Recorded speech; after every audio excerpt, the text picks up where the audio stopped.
All right, let's kick things off. Imagine your daily commute, but with zero red lights, no traffic jams, no delayed trains, nothing. Today, we're diving into a concept that promises exactly that.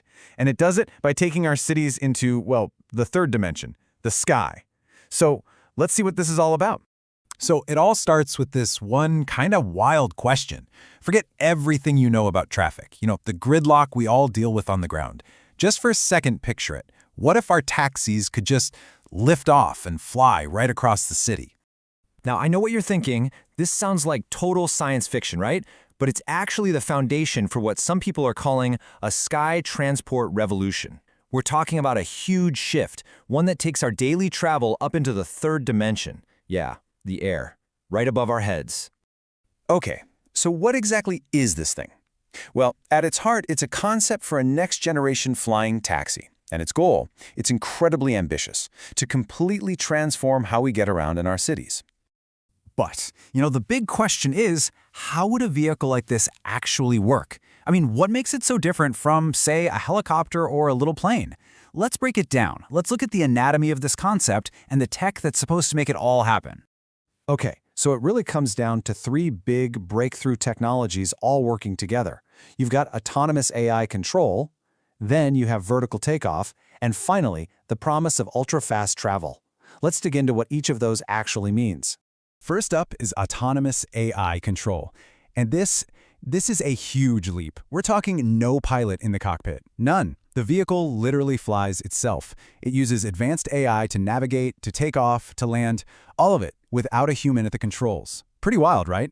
Next, we've got vertical takeoff. You might hear the term eVTOL thrown around. That's what it stands for, Vertical Takeoff and Landing. And honestly, this is what makes the whole idea even possible in a crowded city. These things can lift straight up and land in a really tight space. I mean, just imagine it. A strong rooftop could basically become the new taxi stand. And that brings us to the third element, which is really the ultimate payoff, ultra-fast travel. And look, we are not talking about just shaving a few minutes off your drive. No way. The whole point is to turn that hour-long, soul-crushing commute into a trip that takes just a few minutes. How? By flying right over all that gridlock on the ground. So yeah, this all sounds amazing, maybe a little too amazing, like something straight out of a movie, but it's really important that we ground ourselves for a second and understand where this vision comes from, and maybe more importantly, what it actually is right now. This kind of super ambitious thinking doesn't just appear out of nowhere. It's directly inspired by the work of real-world innovators we hear about all the time, people like Elon Musk, folks who are constantly, and I mean constantly, pushing the boundaries of what's possible with transportation tech. And this brings us to what is maybe the most crucial point about everything we're looking at. The original source for this has a really important disclaimer. It says this is, and I'm quoting here, AI generated for educational and entertainment purposes only. So what does that mean?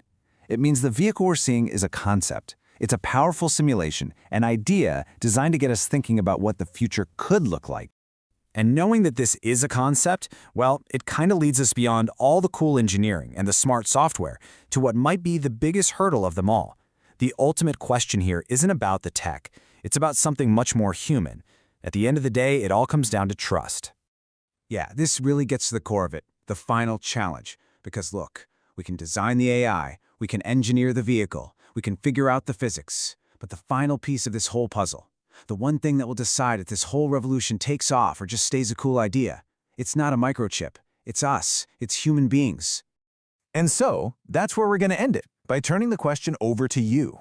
Looking at this vision, this idea for an automated airborne future. And let's just forget about the cost and the logistics for a second. Would you trust it? Would you get into one for your daily commute? That might just be the most important question of all.